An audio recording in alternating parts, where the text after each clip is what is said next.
8-mart Xalqaro xotin-qizlarni himoya qilish kuni sifatida ta'sis etilgan. 8-martda ayollarning qadr-qiymatini yuksaltirish maqsadida bizlar turli xil tadbirlar, turli xil narsalar o'tkaziladi. Shu bilan bir qatorda ayollarga bag'ishlangan she'rlar, qo'shiqlar ijro etilishi hozirgi kunda biz uchun eng qadrli bo'lgan onalarimizni haqida kuylash bizlar uchun eng zarur vositalardan birisi hisoblanadi. Xo'p, onalarimizni qancha ko'p yaxshi ko'ramiz? 8-martni tabriklaymizmi? Va o'sha mashhur xalqlar do'stlik saroyi xalqaro do'stlik,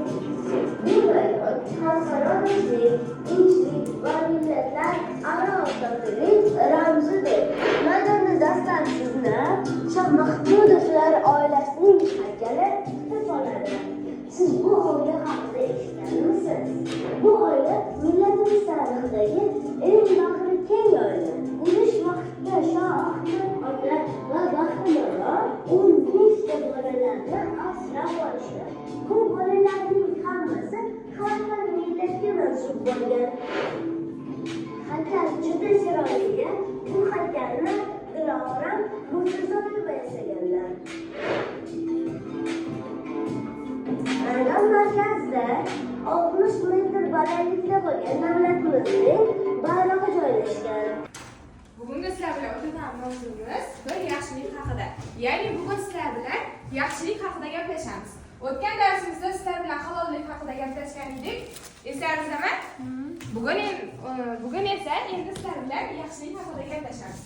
Har bir insonda mehr-oqibat, insonparvarlik, yordamkashlik, hurmat va g'amxo'rlik, mehribonlik har bir insonning bu insoniy fazilatlarining asoslaridan hisoblanadi. Masalan, mehr-oqibat. Bu oddiy sinfimizdan misol aytib olsam ham bo'ladi. Bir-birimizga mehrli bo'lishimiz kerak. Masalan, Artyom narsa pishirib kelsa hammamizga bo'lib beradi-ku. Bu ham bir mehr-oqibatga misol bo'ladi. Lug'at deganda bizlar bir sinfda o'qiymiz. Hammamiz do'stlarimiz. Tushunarlimi? Shunga o'xshash bo'ladi. Endi insonparvarlik. Insonparvarlik, yordamga shaylik degani bu.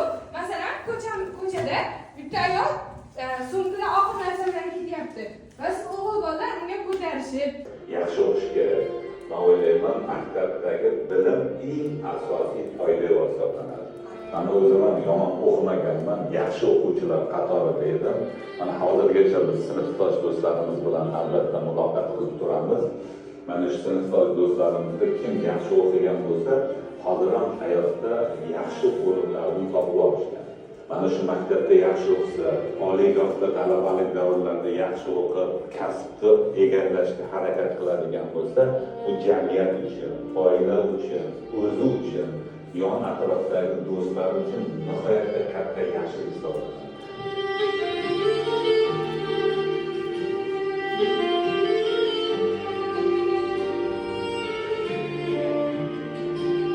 Mana shu intilganimiz, tashabbus ko'rsatganligimizni orasidan mana shu katta davlat ishlariga lozim.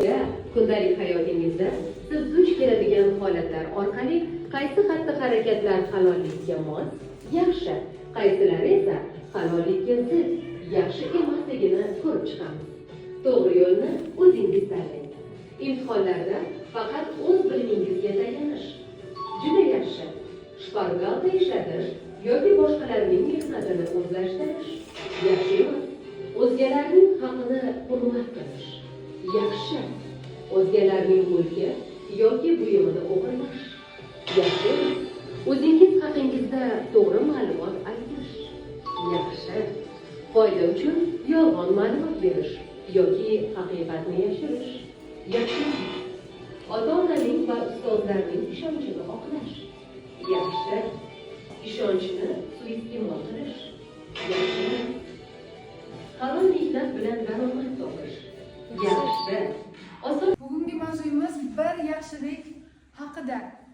Savol beraman.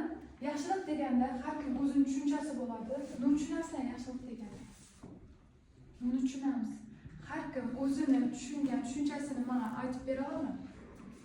Bir so'z bilan, bir gap bilan farq yo'q. Kimlarga yordam berish?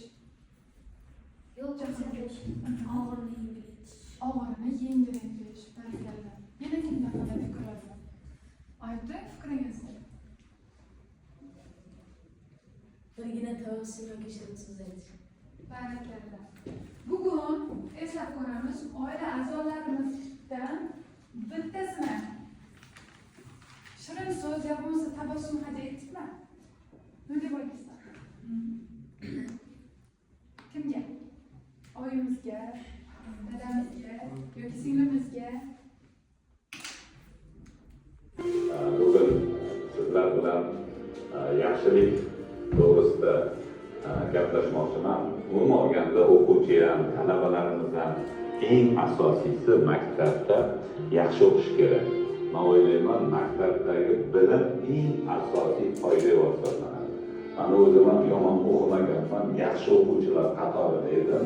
Mana hozirgacha biz sinfdosh do'stlarimiz bilan albatta muloqot qilib turamiz. Mana shu sinfdosh do'stlarimizda kim yaxshi o'qigan bo'lsa, hozir ham hayotda yaxshi o'rinlarni topib olishgan.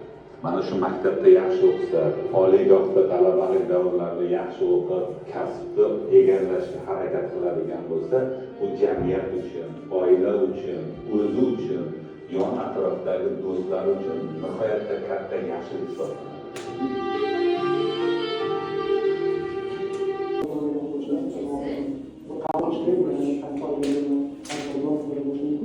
o'sha stavkadagina sen to'g'ri qilmasang ham to'g'ri qilmasang ham kelishing mumkin, dars qatnashing mumkin degan juda katta o'zi ham o'zingiz o'qiyotgan, o'qishni xohlayotgan odamga yordam beradi. Qanday quvvatlangan niyatga men hayotda yaxshi inson bo'lsa, men endi Rahimjon bo'lmasdim. Ilk birinchi yaxshi inson bu meni birinchi o'qituvchim. Men onam rahmatli bo'lgandan keyin ham bitta boy bir depressiyaga tushgandim. Men depressiyaga tushganman. O'sha paytlar mahallada ishimdan o'tgan paytimda o'qituvchim sinf rahmatli uylariga olib kirib, birinchi marotaba adabiy kitobda o'sha badiiy asarni qo'limga tutqazganda, o'shanda aytgandan keyin kitob o'qigan. Inson eng yaqin do'sti kitob deganlar. O'sha insonni yaxshiligi bilan men kitobga mehr qo'ydim. Badiiy asarlarni o'qigandan keyin san'atga qiziqdim. O'sha